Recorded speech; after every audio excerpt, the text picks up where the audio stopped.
Mi proyecto actual, señor, es consagrarme. ¿Usted es candidato al infierno? Ya estoy en el infierno. Llamo compañero a todo el país, en los mítines le llamo compañero. Compañeros no somos. Lo veo mejor que antes. Pasaron 17 operaciones. Joaquín almorzando con un presidente de derecha por invitación del embajador español. La pregunta esta sí es buena y muy cabrona. Este es un espacio de opinión destinado a buscar verdades, con frontalidad, crítica a todos y pluralismo. El periodismo de opinión siempre asume una posición. No esperen de mí entonces imparcialidad, pero sí trabajo para ser veraz. Mis opiniones no comprometen ni representan a Canal 1. Yo respondo por ellas. Mis invitados, por las suyas.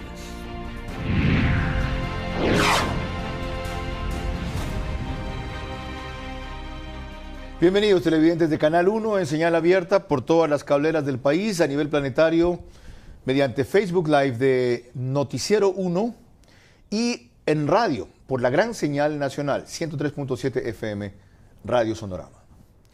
El desalojo inteligente y firme de 3.000 personas hasta ahora, impulsado por un estado de excepción bien utilizado por el gobierno en Buenos Aires, parroquia de Urcuquí, Imbabura, ha puesto al debate nacional de cómo seguir con la minería en primer plano, postergando dramas peores como el soportar una asamblea humillada por un farsante que preside el Consejo de Participación Ciudadana, o admitir que jueces impuestos por Correa dejen libre al secretario de Correa, que ordenaba por escrito en la justicia correísta, que todos los competentes dicen ahora querer renovar, pero que nadie impulsa como se debe en la práctica. Volviendo al tema, la minería puede ser entonces el recurso que genere el país los fondos que se robaron otra vez para su desarrollo, si se impone la vigencia de la ley en donde cabe. De eso trataremos hoy con dos abogados entendidos en la materia. Fred Larriategui, defensor del tema ambiental, máster en Derecho Ambiental, y Steven Gamboa, defensor de una inversión minera formal. Bienvenidos, señores, y gracias por asistir. Gracias, Carlos. Antes, permítanme recordar algunos aspectos de cómo recuperó el gobierno, esto que mencionaba al principio, la soberanía del Estado sobre una zona minera de Imbabura ocupada por 10.000 personas, comandada por mineros ilegales, aliados con narcotraficantes, paramilitares, proxenetas, disidentes de las FARC y otro tipo de delincuentes. Tras decretarse el estado de excepción en la parroquia La Merced de Buenos Aires, militares y policías ingresaron a desalojar campamentos de minería ilegal. Han salido más de 1.200 personas ya voluntariamente, pero eso quiere decir que todavía tenemos 7.000 adentro. Un total de 16 personas han sido aprehendidas. Se decomisaron machetes, cuchillos, tijeras, botellas de licor, moladoras y discos de corte. El prefecto de Imbabura, Pablo Jurado, dice que en la zona se mueve mucho dinero y eso genera cierta complicidad de la población que tienen una fuente de ingresos. Sí, en la zona usted difícilmente puede encontrar billetes o moneda fraccionaria. No hay billetes de 20, ni 5, solamente ni de 10. billetes de 50 y 100. de $100. Jurado dijo además que de acuerdo a la última información, este miércoles se detuvo una persona con un lingote de oro y $4.000. Enfatizó que se están haciendo controles minuciosos. Verónica Noguera, Noticiero 1. En 1970 fue el petróleo el recurso natural presentado como la redención del país. Financió mucha infraestructura y proyectos, pero el Ecuador es hoy más desigual, todavía con demasiada pobreza tras 49 años de explotación petrolera y ambientalmente menoscabado. Ahora se repite la misma promesa y el mismo sueño con la minería. ¿Cómo seguir con la minería? Es la pregunta y el tema de esta semana. Una primera idea, abogado Fred Larriategui. Buenas noches, Carlos. Gracias por la invitación. Primero decir que este país recién, en este momento, está tomando de una manera seria el debate de la minería. No se debe debatir si es que queremos minería ilegal o minería legal. La minería ilegal es una actividad ilícita que debe ser abordada por el Estado con todas sus herramientas, a través de fiscalía, a través de los procedimientos que corresponden. Pero más allá de eso, el Ecuador tiene que sentarse a debatir seriamente si es que queremos practicar una minería a gran escala. En Ecuador no tenemos idea, ni siquiera, de lo que implica el practicar, el realizar en nuestro territorio una minería a gran escala. Bien, hasta ahí su primera idea. Enseguida tendrá 2 minutos para desarrollarla sin interrupciones. De acuerdo. Su primer concepto o idea es sobre lo mismo, abogado Steven Gamboa. ¿Cómo seguir con la minería en el país? Carlos, la minería es una realidad, no es una promesa de futuro. La minería ya viene siendo un aporte importantísimo a la economía nacional, representativo en la economía nacional y lo va a continuar siendo. Representa la fuente de trabajo además para decenas de miles de personas en el Ecuador, incluso en la prefectura de La Suay, aunque el prefecto no lo quiere reconocer, el segundo cantón que más recauda es Ponce Enrique, es un cantón por excelencia minero. Contra la minería ilegal hay un solo socio ideal, el concesionario minero legítimo, aquel que tiene tecnología y recursos para evadirla, para combatirla y para anunciarla al Estado. No se puede supervisar todo el Estado Nacional.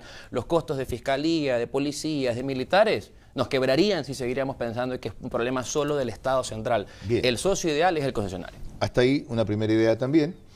Les recuerdo que enseguida tendrá igualmente 2 minutos sin interrupciones para ampliarla. Antes, permítame decirles a ustedes y a la teleaudiencia que para muchos la minería no es siquiera una alternativa, sino un peligro. Que muchas concesiones fueron dadas durante el periodo de Correa a empresas chinas cuyo récord y prestigio no es el mejor del mundo. Que se ha permitido la minería informal en Nambija, Portobelo, Zaruma, para solo contar algunos casos. Que nadie reporta del control respecto a lo que sacan las mineras por el puerto de Guayaquil, obligación de ARCOM. Que las ganancias o participación para el Estado dan risa. Pues son en promedio 10%. Que el Estado a su vez carece de la capacidad en este país para ser empresa minera. Que Chile y Canadá son democracias que han consolidado su desarrollo sobre la minería. Y finalmente, que un prefecto ganó las elecciones en este país sin necesidad de hacer campaña, solo oponiéndose a la minería metálica en su provincia.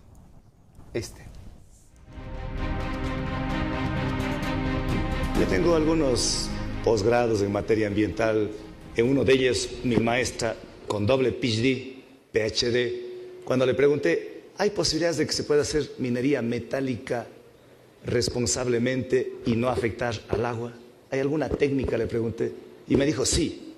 Me quedé, se me paró las orejas para escuchar la respuesta. Le repregunté, ¿y cuál? No tocarlo. No la toques. Simple.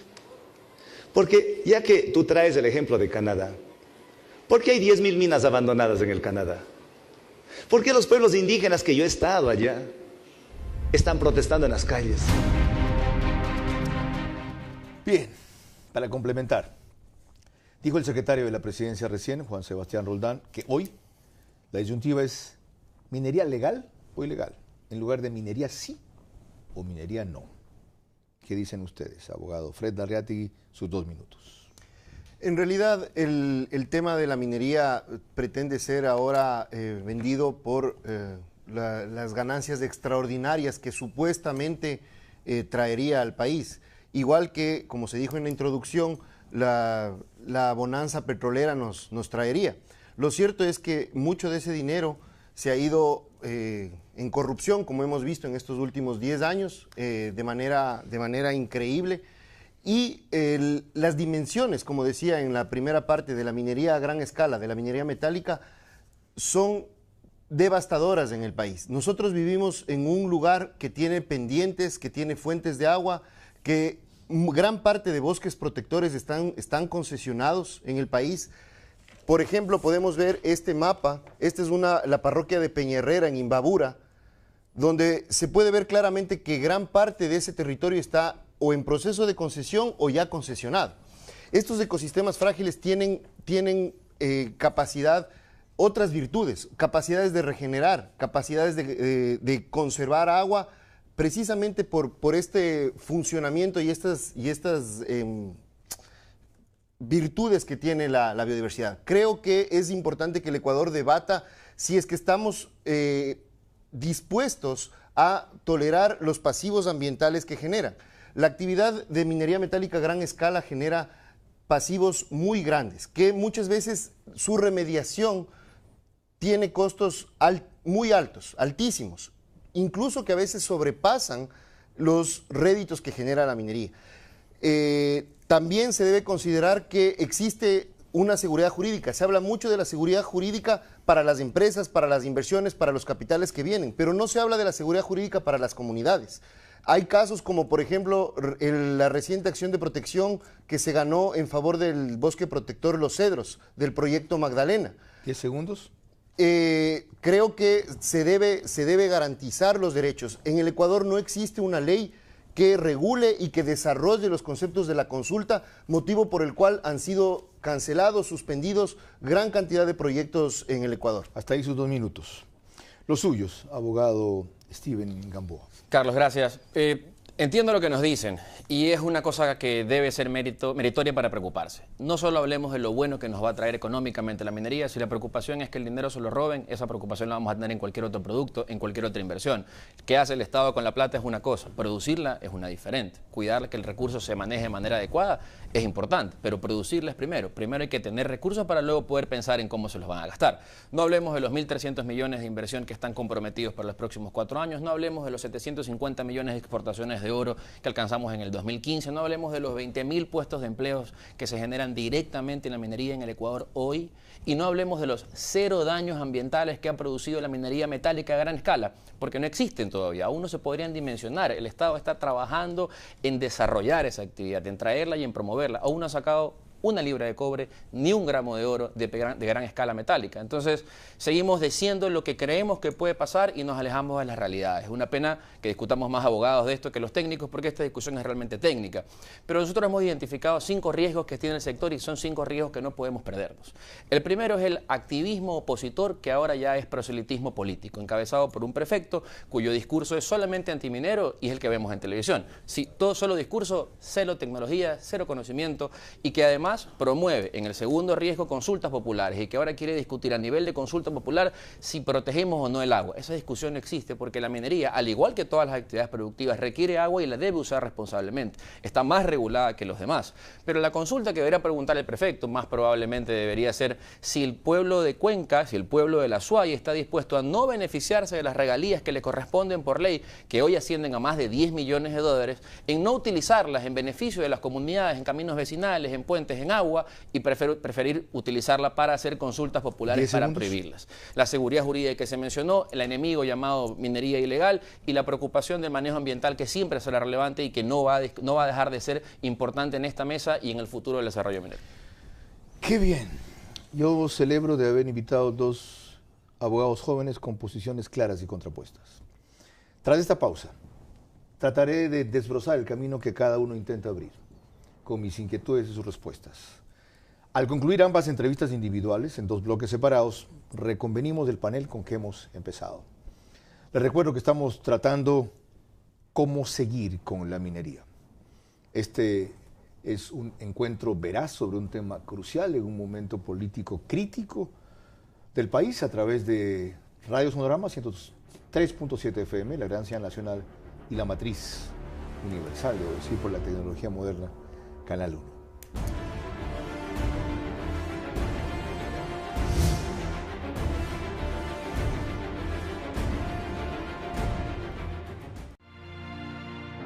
BH Group, asesoría jurídica y de imagen.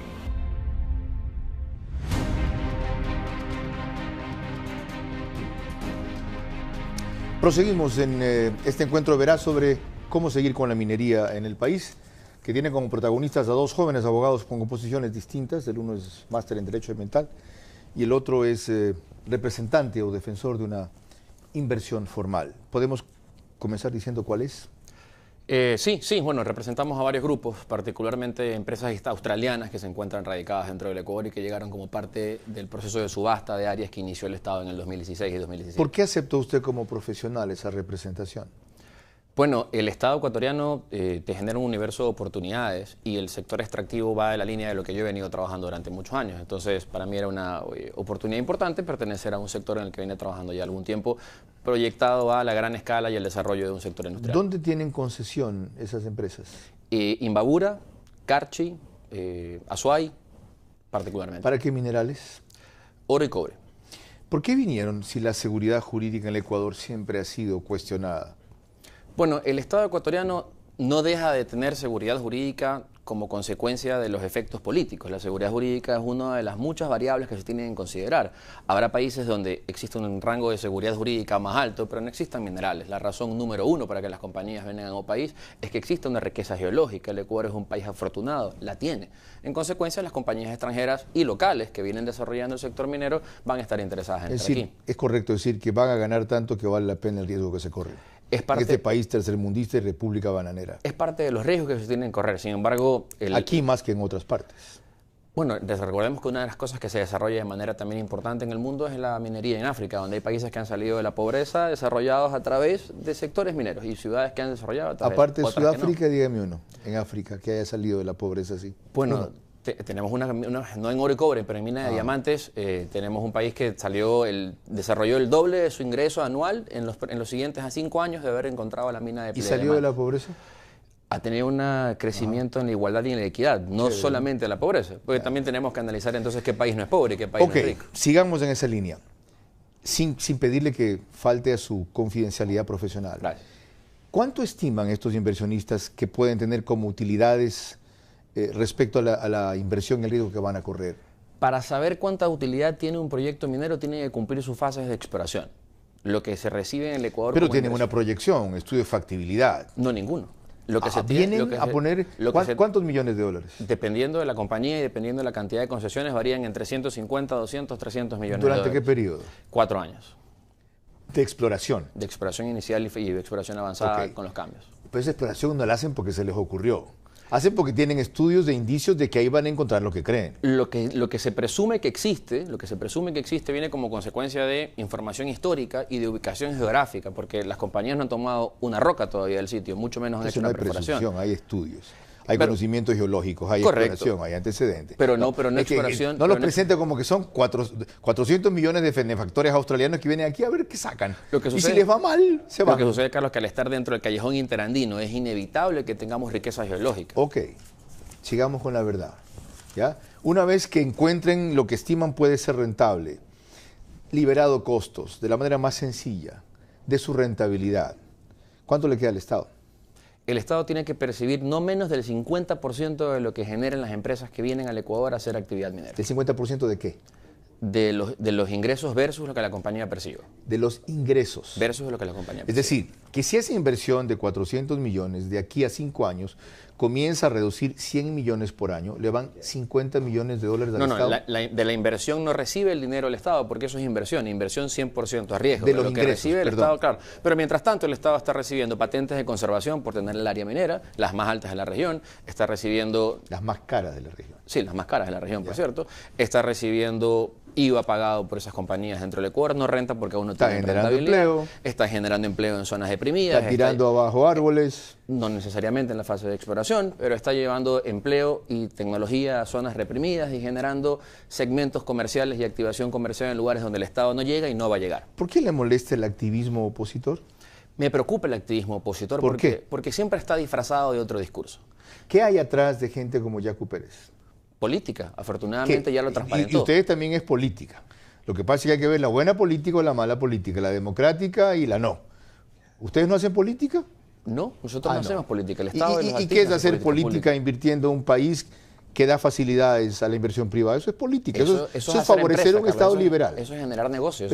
Pero con una línea política, pues. No necesariamente tenemos que tener una línea política. Nuestra línea política, que no es una línea política, lo que nosotros tenemos que tener es cumplir las normas que establece el país. Y sobre esas normas venimos. ¿Ustedes van donde sea dictadura o democracia siempre y cuando les dejen ganar plata? ¿Eso es? No. Hay lugares donde el riesgo es tan alto que las compañías prefieren entrar. Y asimismo, donde el riesgo es mínimo, no importa que sean totalitarios, si les conviene entrar. Bueno, tendría que analizarlo las compañías. En este caso no es el caso de Ecuador. Eso es una posición política. Ya hablábamos algo de seguridad jurídica, después que le molesta el activismo opositor, y dijo que otros enemigos eran la minería informal.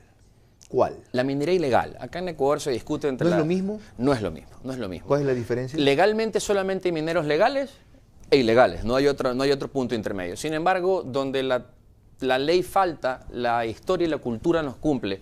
Y ahí se entiende que el minero informal es aquel que tiene probablemente una costumbre ancestral de hacer actividad minera, muy común en el oriente ecuatoriano, que no se va a legalizar sobre pretexto de que el Estado quiera que su pequeñísima producción se regule. Entonces se vuelven mineros informales, aquel que no tiene una afectación ambiental, que no se dirige a aprovecharse del Estado o a perjudicar a terceros. ¿Y cuál debe ser la actitud frente a esos mineros informales? Esos mineros informales existen en el Ecuador, seguirán existiendo y no van a dejar de existir. Son históricos, son ancestrales. No están sometidos a las decisiones de un escritorio en Quito o en Guayaquil. ¿Hay que resignarse a eso? Por supuesto. Ellos no contaminan, no trabajan con arsénico, no trabajan con cianuro, no usan metales pesados para su recuperación. Son ancestrales. La minería informal no contamina. La informal a la que te estoy haciendo referencia, aquella que responde a temas ancestrales, que proviene desde antes de la llegada de los españoles al Ecuador. El oro que se llevó a España, el oro que se llevó a España era el que conseguían mineros cuya técnica es la que hoy entendemos como informal. No es lo mismo que el minero ilegal. El minero ilegal es un delincuente. Usted dejó al final de sus preocupaciones lo ambiental. En la enumeración, el quinto punto fue el ambiental. Lo que sucede es que de todas las preocupaciones que tiene el sector, la ambiental es la que está más regulada, más arreglada. La normativa dentro del Ecuador y particularmente nuestra Constitución es notoriamente proteccionista. Deme un ejemplo. Tenemos derechos de naturaleza y somos el único país que tenemos derechos de la naturaleza.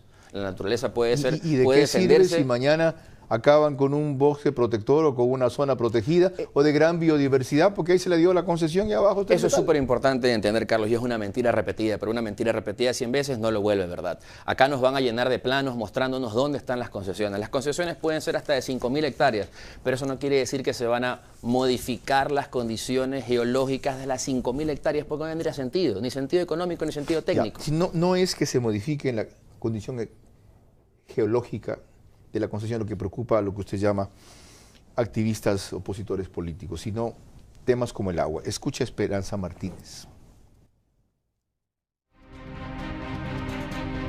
Donde los gobiernos locales se dieron cita para encontrar las formas de proteger básicamente el agua, el ambiente, la naturaleza, pero con el agua en el centro, ¿no? Y ha sido fantástico porque lo que ha salido es cómo en los distintos territorios hay amenazas por la minería metálica y hay ahora muchísimos gobiernos locales, juntas parroquiales, gobiernos municipales, gobiernos provinciales, a donde ha llegado gente que viene de una historia de defensa del agua. Y todos ellos han hecho como un compromiso por asumir durante este tiempo que ellos están en estas posiciones, por asumir esta causa tan noble como es el interés de todos, que es el agua y la naturaleza, y se han propuesto reivindicar el hecho de que son autónomos, de que son independientes, de que se deben a las organizaciones, de que esperan que las organizaciones se fortalezcan y que con ese fortalecimiento de las organizaciones ellas acompañen este proceso y este tiempo en la que ellos van a cumplir funciones como autoridades locales, ¿no? ¿Qué tiene de malo ese activismo? Es fantástico, nosotros también somos defensores del agua, Carlos. Nosotros somos parte del único sector productivo del Ecuador que tiene la obligación de tomar el agua y devolverla en mejor calidad que lo que originalmente la tomó de su fuente. Somos el único sector que tiene que pagar impuestos sobre esas cosas. Somos el único sector que está obligado y reglado por ley de recursos hídricos, que tiene su propia agencia de control, Ministerio de Ambiente, que tiene su propia normativa de control, Constitución y derechos. Es decir, yo también, y las empresas a las que representamos, y el sector minero formal, también es defensor del agua. Más adelante veremos si es cierto y sobre todo si es posible. Hasta aquí la opinión muy clara de Steven Gamboa. Cuando volvemos, la distinta, si no la contraria, por parte de Fred Larreati, quien es máster en Derecho Ambiental. Estamos analizando cómo seguir con la minería. En este encuentro verás a través de Radio Sonorama 103.7 FM y Canal 1.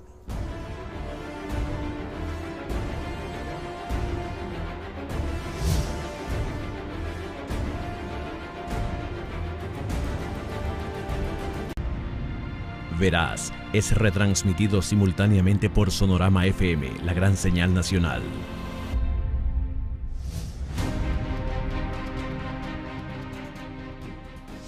Decía en la pausa comercial que me felicito de haber invitado a dos jóvenes abogados y desconocidos o poco conocidos, lo cual no es nada peyorativo, porque la televisión por determinadas circunstancias tiende a repetir los mismos personajes durante todas las semanas de los mismos temas, hasta que los agota. Corresponde ahora examinar por qué Fred Larreategui dijo lo que dijo en sus 2 minutos de intervención anterior. Su bronca es con la minería a gran escala. ¿Qué es la minería a gran escala? La minería a gran escala implica grandes ocupaciones de territorio. Cada concesión que da el Estado ecuatoriano es máximo 5.000 hectáreas. Si bien no se utiliza toda el área, pero gran parte de estas concesiones se emplean en comenzar a extraer de diferentes técnicas, sea por galeras, por cavidades o sea a cielo abierto, dependiendo de los yacimientos, a extraer los minerales y depositar lodos mineralizados que no tienen el mineral principal que se quiere extraer, pero esos lodos se alojan en piscinas relaveras que quedan en estos lugares, en estos territorios, enormes piscinas relaveras de grandes dimensiones que quedan en estos espacios por todo el tiempo. ¿Por qué? Porque esos costos son demasiado elevados como para poder tratarlos. O sea, la extractora, que es la minera, no puede tener aquí una procesadora. Una refinería, ¿cómo le llaman ustedes? Exactamente. El mineral en principio tiene que ser exportado porque aquí no existen las plantas de procesamiento. Todas. Sí, al momento no existe una planta de procesamiento. ¿Y es rentable para la cantidad de minerales que hay todavía instalar una planta de procesamiento? Posiblemente, no les sabría decir porque no sabemos qué cantidad de minerales instalados. Ustedes pueden ver que por, no sé, cada X tiempo salen noticias de que se ha encontrado el mayor yacimiento de ni sé qué y tratan de vender la idea de que existe una minería responsable. Bueno, usted ve solo lo malo de la minería a gran escala. El empleo que genera, los impuestos que tributa, los beneficios para la comunidad en donde están obligados a reinvertir una cantidad de cosas, la atracción e inversión extranjera. ¿Por qué eso no cuenta? Solamente los arbolitos que tumba. Yo no veo solo lo malo, yo veo eso, pero también veo lo que va a dejar, veo lo que va a pasar después. Es decir, el Ecuador, desde un punto de vista responsable, no solo puede tomar en cuenta las utilidades, las ganancias, los réditos, los puestos de empleo, que evidentemente es así, pero creo que el momento en el que vive el planeta, con los límites que tiene que ver la película entera. Ya, nadie más se preocupa del planeta. ¿Por qué ser nosotros los únicos cojudos que estén cuidando el planeta cuando todos los demás lo están explotando hasta donde pueden con la mejor tecnología y saliendo adelante, como decía Chile, país socialista, minero, Canadá, gran democracia, también muy progresista, minera. Y aquí somos más papistas que el Papa. Porque el Ecuador tiene la virtud de estar ubicado en un lugar estratégico. Somos relativamente un país pequeño que tiene accidentes geográficos importantes. Las principales concesiones mineras están ubicadas en las montañas. Coincidencialmente, también en las montañas es donde se genera el agua. En los bosques protectores que están adyacentes a las áreas protegidas se genera agua, son fuentes de agua y eso está reconocido por jueces constitucionales en la reciente sentencia del caso Magdalena, por ejemplo. Hábleme de eso un poquito, resumiendo en qué consistió, porque usted estuvo metido en esa cuestión. Así es. Y logró un fallo favorable. Corte de Justicia de Imbabura reconoce que se vulneró derecho de participación en proyecto minero Río Magdalena. Efectivamente, ahí se demandó algunas cosas, entre esas el incumplimiento de tanto que se habla de la seguridad jurídica, el incumplimiento en la garantía del derecho que tienen todos los ciudadanos, no solo los indígenas, los comuneros o las nacionalidades, a ser consultados. ¿Quién incumplió? El Estado ecuatoriano. ¿Por qué? Porque la Constitución... ¿No era la empresa la que tenía que hacer la socialización primero? Carlos, es importantísimo diferenciar entre lo que es un proceso de consulta, conforme lo establece la Constitución, artículo 398, de lo que es una socialización de un proyecto. Y más aún cuando son proyectos de la envergadura a la que nos hemos referido. ¿Cuándo incumplió eso el Estado ecuatoriano? ¿En qué periodo? Eso se incumple antes de otorgar las concesiones, porque cuando se va a... En este caso específicamente. En este caso. ¿Cuándo se incumplió con hacer la consulta? Antes de otorgar las concesiones. Es decir, no se consultó primero, se dio la concesión. Exactamente. ¿Cuál fue el resultado de que les hayan dado a ustedes la razón, a los reclamantes? ¿Se anula la concesión o se repite el proceso? Esta acción fue iniciada por el gobierno autónomo descentralizado de Cotacachi y ellos no demandaron la nulidad del acto administrativo que otorga la concesión, sino la nulidad del acto administrativo otorgado por el Ministerio del Ambiente para otorgar a esta empresa la licencia ambiental. O sea, quieren decir, consúltenos primero y según eso vemos qué hacemos. Exactamente, eso es lo que la lógica constitucional y lo que refleja la normativa. Después de ese fallo, ¿se hizo? Tiene que ejecutarse, tiene que el ministerio pedir disculpas públicas, tiene que publicar la sentencia en su página web, tiene que hacer lo que los jueces constitucionales han determinado. ¿Nadie sanciona a los funcionarios que dieron la concesión sin consulta? Lastimosamente, hay muy pocos casos de lo que yo conozco donde el Estado tenga la capacidad de repetir a los funcionarios que... Yo ni siquiera hablé de repetir, o sea, que te repongan los daños. No, sancionar. Meter a estos cretinos donde deba ser, porque se quisieron burlar de una comunidad. Pusieron una disposición que dice que hay que consultar. Se pasan por el forro de los cojones la consulta, viene luego la pide disculpas y todo, y los funcionarios libres. Debería ser. Y ese es una ¿Hay un delito en lo que hicieron estos individuos o no? Un delito como tal, pensaría que no. Yo no soy un experto penalista, habría que analizar. En la ley. Volviendo a lo otro, ¿cuál es su posición frente a la minería de gran escala? ¿No o sí? No. ¿En total? Total. ¿Chile está loco? Chile explota gran parte de su minería. Primero, si es que se entiende... ¿Chile está loco? No creo que está loco. Ellos habrán tomado sus decisiones soberanas. ¿Por qué no podemos hacer aquí con el cobre lo que hace Chile con su cobre y tener los niveles que todos saludamos todos los días? El progreso de Chile, no tiene deudas, paga Chile, la equidad en Chile, y no nos damos cuenta a base de qué fue. La explotación de la minería en Chile en gran parte es en desiertos. Nosotros estamos pretendiendo explotar cobre en la cordillera del Cóndor, en la cordillera del Cutucú, en la cordillera del Toizán, en zonas adyacentes, en zonas de amortiguamiento de áreas naturales protegidas, en zonas de altísimos valores de biodiversidad. No a minería de gran escala, total, ¿verdad? Sí. ¿A qué minería sí? La minería de áridos y pétreos creo que es inherente al desarrollo. ¿La minería de? Áridos y pétreos. ¿Qué es eso? Que se refiere a las piedras, arenas, tierras, polvo azul, cosas que son necesarias para la construcción. Este tipo de minería... O sea, volvemos a la edad de piedra. Está regulado. Estamos sentados sobre un saco de oro y porque no lo han hecho bien antes y porque hay corrupción, seguimos sentados sobre un saco de oro mientras el resto del mundo lo hace bien. Parafraseando a Correa. Algunas cosas acertó ese individuo, para decirlo suave. La justificación de estar sentado sobre un saco de oro no implica la necesidad de desterrar a muchas comunidades, áreas de influencia directa y de influencia indirecta de sus zonas. Carlos, ¿qué pasa en Esmeraldas? La gente de Esmeraldas... ¿Hay minería en Esmeraldas? Uy, yo te voy a leer, si me permites, y si es que el tiempo nos da. Brevemente sobre la izquierda. Una sentencia de medidas cautelares del 2011. ¿Qué dice? Imagínate, medidas cautelares del 2011 que siguen vigentes y que todavía no se cumplen. Pero me voy a permitir leer únicamente la parte pertinente, que dice que la misma Senagua determina el alto grado de concentración en la presencia de metales pesados como aluminio, arsénico y hierro.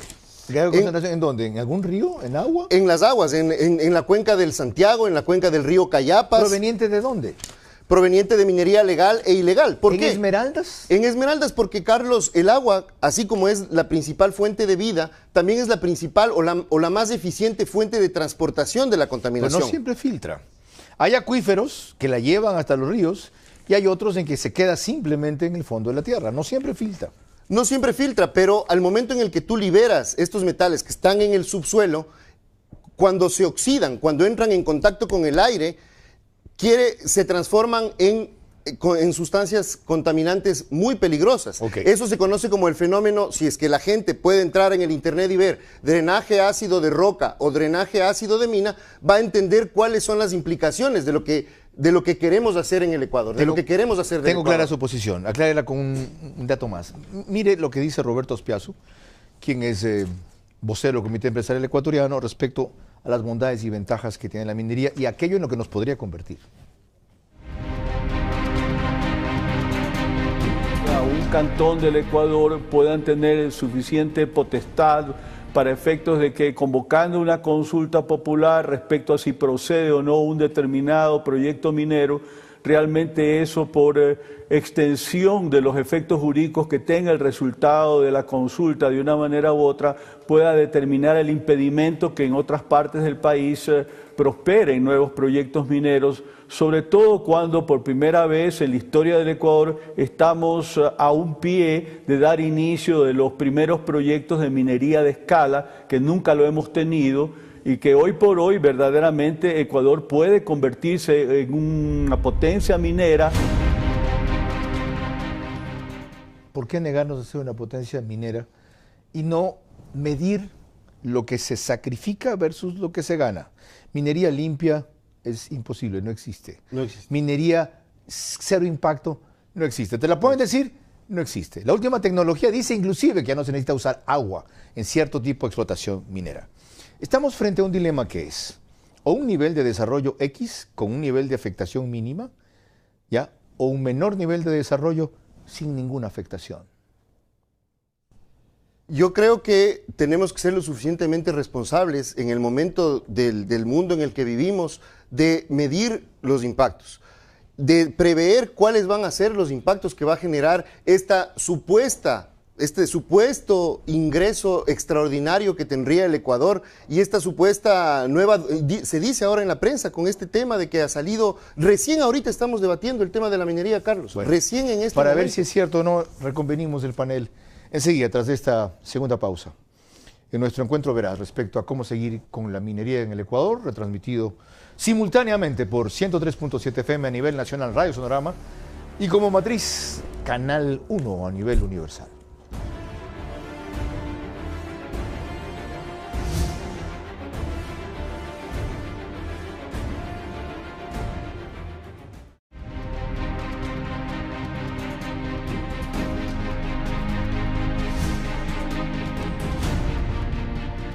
Reconformamos el panel tras las entrevistas individuales con mis dos invitados respecto a un tema crucial: cómo seguir con la minería en el Ecuador. Dense cuenta que el planteamiento asume que hay que continuar con esto, no parar esto. Estamos discutiendo cómo, en qué términos, hasta dónde, en qué ámbitos.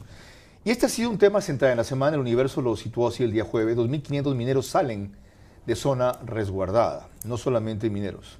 Ahí había una cantidad de delincuentes, para llamarlo suave, como mencionamos al principio. Y según el mismo dato del Universo, una cantidad enorme de colombianos, venezolanos, peruanos y también, ratifico, de gente dedicada a la trata de blancas.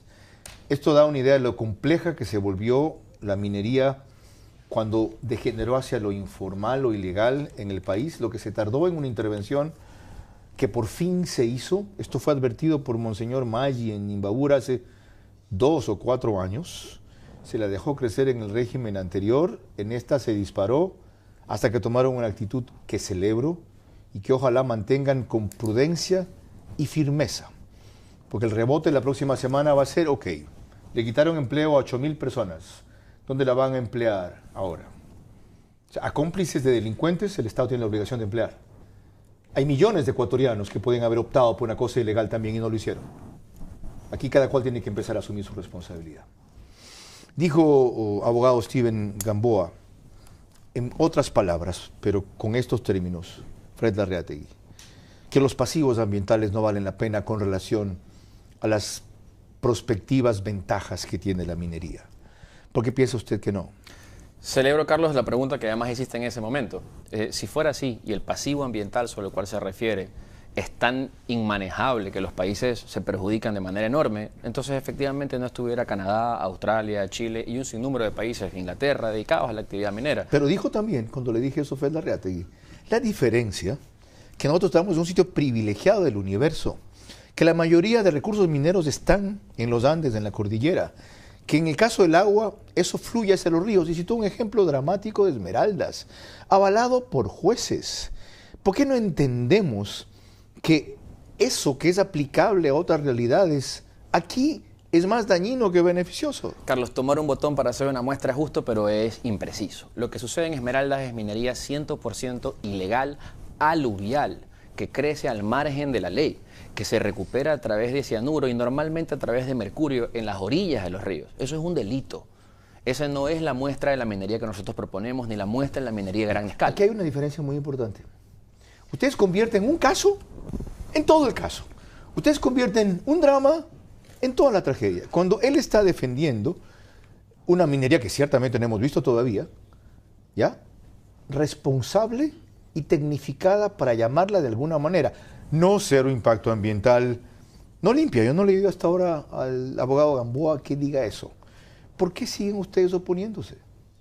Carlos, para terminar el tema de Esmeraldas, que creo que es bueno contextualizar y después voy a contestar con más precisión lo que dice. Solo con brevedad. En el caso de Esmeraldas, dice, según la legislación ambiental, dice que el límite permisible en concentraciones de consumo humano es de 0.2 miligramos sobre litro para aluminio. Los resultados de las muestras de Senagua dice que en el 50% de las aguas naturales monitoreadas presentan concentraciones de aluminio elevadas, tal es el caso del Estero María. Así en el punto cercano... ¿Quiénes hicieron eso? Ya. Los mineros informales. Permíteme decirte. Los delincuentes. ¿Por qué van a pagar el precio de esa infracción legal los nuevos inversionistas que vienen con otra tecnología y otra posición. Esto hay que contextualizarle, Carlos. Si bien es cierto, gran parte de esta contaminación de esmeraldas, como decía el abogado Gamboa, se refiere a minería ilegal, lo cierto es que yo también mencioné en la parte anterior que el agua y los daños se van acumulando. La minería que se haga luego en cordillera arriba, todo esto va a terminar bajando. No, si es que las empresas mineras quieren invertir en plantas de tratamiento de agua para eliminar los metales, tampoco les saldría a cuenta, porque las plantas de tratamiento de agua que eliminan metales son demasiado costosas. Ya. No tenemos plantas de tratamiento en ciudades importantes. Ahí, ya que toque el agua. Porque usted dijo una cosa que me pareció astronómica.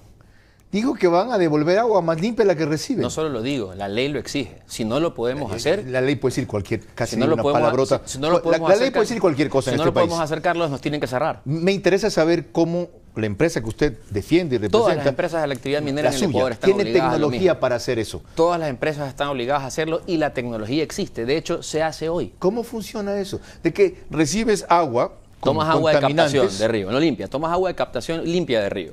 ¿Qué es eso? La agua de captación, pones una toma y tomas agua de un río, autorizada previamente por la gente, con basura, por la Autoridad Única del Agua. Agua de río, correcto. Para usarla en tu proceso productivo, en tu recuperación de mineral. ¿Y qué devuelves? La decantas, la procesas, la tratas y la devuelves al estero, le devuelves al río o al estero donde la hayas tomado en igual o mejor calidad de lo que estaba. Otro. Ya sé que la inversión de ustedes está en camino, que todavía no está en la fase de explotación, ¿verdad? Correcto, no, eso es explotación. ¿Quién diablos verifica esa vaina? La Agencia de Regulación y Control del Agua, el Ministerio de Ambiente, todas las entidades de control del Estado. ¿Con qué infraestructura, tecnología y herramientas? Con las que les tiene que proveer el Estado. La porquería que tienen aquí. Lo que tú dices es totalmente cierto y es un punto que nosotros también lo tenemos identificado, además, entre los riesgos. El Estado debe empezar a asignarle recursos. Acaban de publicar la nueva política minera, que me parece un poco discursiva hasta que vi el tema de Buenos Aires, que yo luego podemos tocarlo si quieres, pero es muy discursiva, es muy de decir a lo que suena bien. Vamos a eso. Sigamos con los puntos.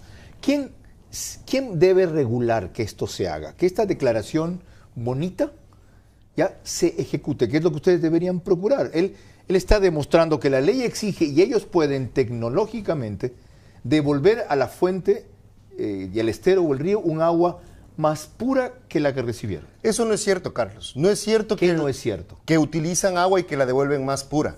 El ¿Cómo proceso, sabe? ¿Usted ha estado ahí? El proceso minero, no, pero he leído. He leído y he estado 2 veces en Mirador. Ya, pero ¿qué es Mirador? El proyecto de cobre Mirador en Zamora Chinchipe, al lado de la ¿Qué ciudad del explota Pangui. ese proyecto? Todavía nada, Carlos. Aún no sale 1 libra de cobre de ahí. ¿Cómo podemos haber contaminado el agua si aún no empieza la recuperación de metales en Mirador? Respóndale. He estado en INTAC, por ejemplo. Que tampoco hay un proyecto. Donde tampoco hay un proyecto de explotación. Ya, ¿usted ha estado en Mirador y? He estado en Mirador y ahí ya existen afectaciones a los ríos aledaños. Existe afectación al río. ¿En el momento que hacen qué? Desde el momento que comienzan a hacer la exploración avanzada, que implica hacer 90, 100, 120, dependiendo las características técnicas del proceso de exploración, comienzan a hacer perforaciones para sacar testigos. Abogado, ya voy con usted. Pero es imposible que no exista afectación. Pues. ¿Qué quieren ustedes? ¿Que la minería no impacte en nada? El problema es hasta qué punto la afectación que hay es reducible y controlable y hasta qué punto el beneficio social que debe generar, coincido con usted en que no genera un carajo, vale la pena.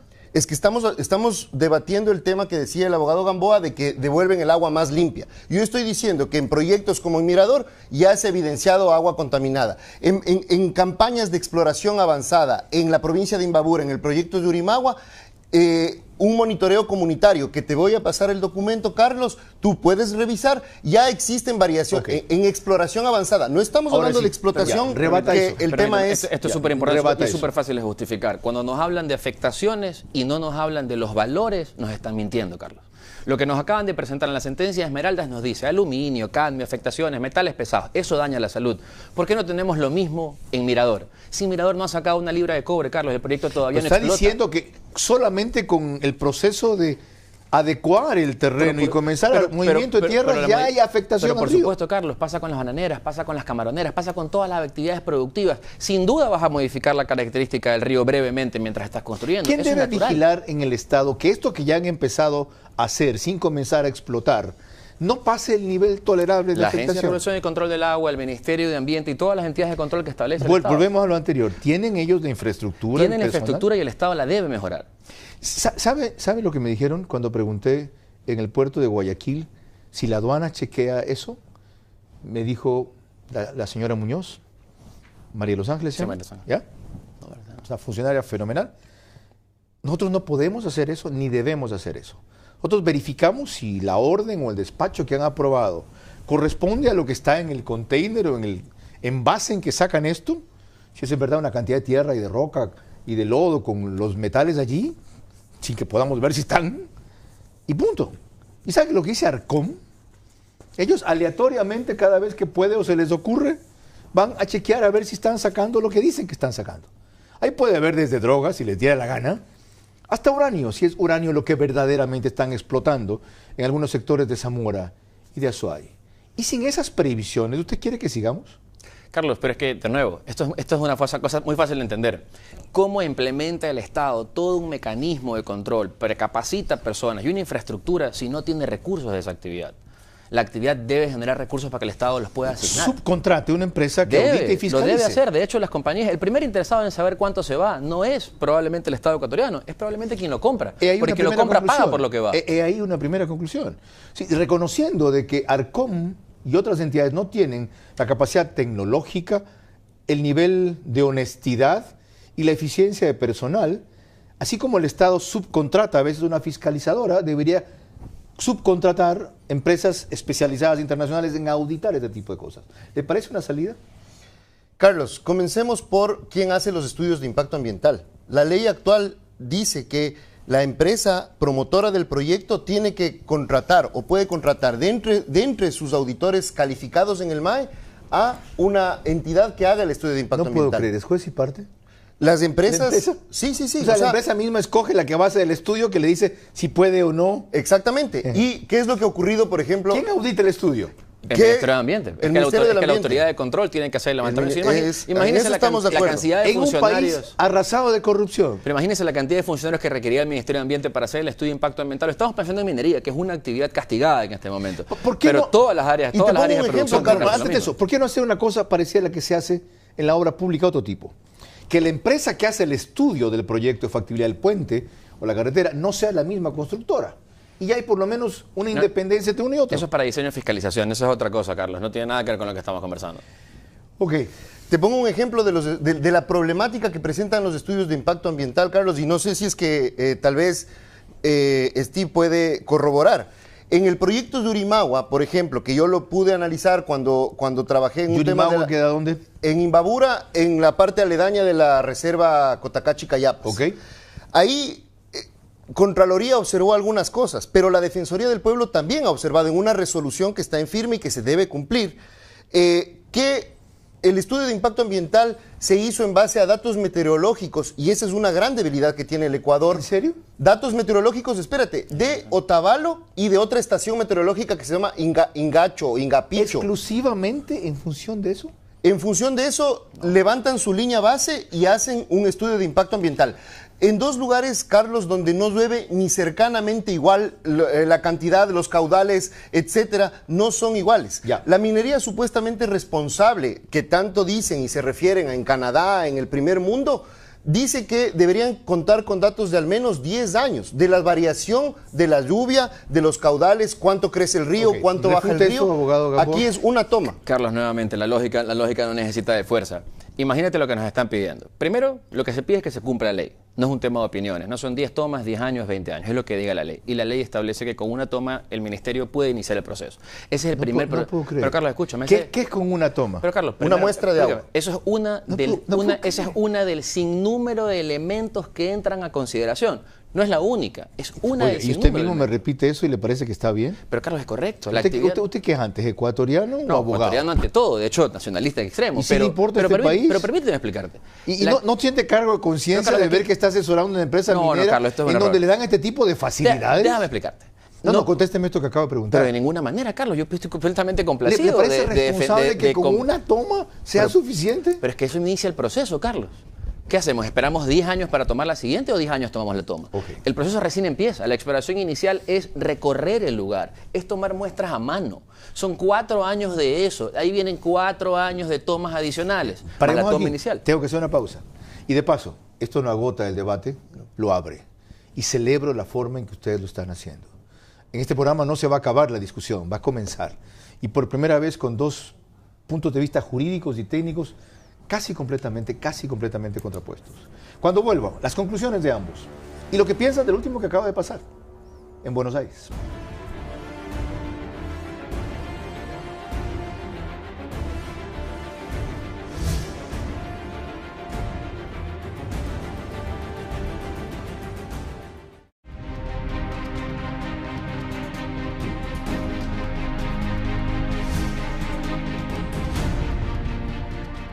Último bloque de este encuentro verá sobre cómo seguir con la minería en el país. Han quedado bastante bien resumidas, desde luego no agotadas, las posiciones de ambos invitados. Pero no quisiera concluir sin 2 temas. Uno, pedirles una conclusión a cada uno. Y antes de eso, que me diga cada uno qué piensa de la intervención del Estado a través del gobierno en Buenos Aires. Abogado Larreategui. Sobre esta pregunta, Carlos, creo que la intervención en Buenos Aires es un tanto tardía, porque ya se conocía, si no estoy mal, desde el 2016 que existía esta problemática. La minería ilegal no puede ser una justificación para abrir paso a una minería legal de gran escala, de minerales metálicos en el Ecuador, por todo lo que se ha dicho, por las condiciones que tiene el país, por ¿Hay otros sitios donde pueden sísmica. hacer lo mismo en este momento y deben hacer lo mismo? ¿Que esté comenzando un germen como el que ahí se ha cortado? Sí, de lo que se escucha, hay muchos focos donde existen minerales y también hay que tener en cuenta eso. Entiendo que el yacimiento de Buenos Aires es un yacimiento que está muy arriba. El resto de proyectos tienen que hacer lo que hemos hablado en este programa. Exploración inicial, exploración avanzada que implica perforaciones de 400, 500, 1000 metros. La misma inquietud, abogado Gamboa. ¿Qué opina de lo que ha hecho el Estado para intervenir en Buenos Aires? Extremadamente tardío. Bien que lo hayan hecho, pero extremadamente tardío. Ahí estamos de acuerdo. La empresa, sí, al fin. Bueno, un tema. La empresa concesionaria de donde se encuentra ese lugar anunció y denunció la minería ilegal, el foco mineral, en diciembre del 2017. La Agencia de Regulación y Control Minero otorgó el amparo administrativo, que es lo que la ley le pide para desalojar, en febrero del 2018.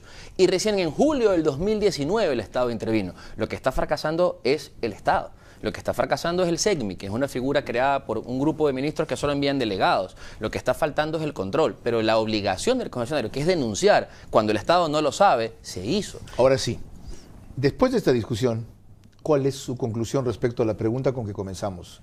¿Cómo seguir con la minería en el Ecuador?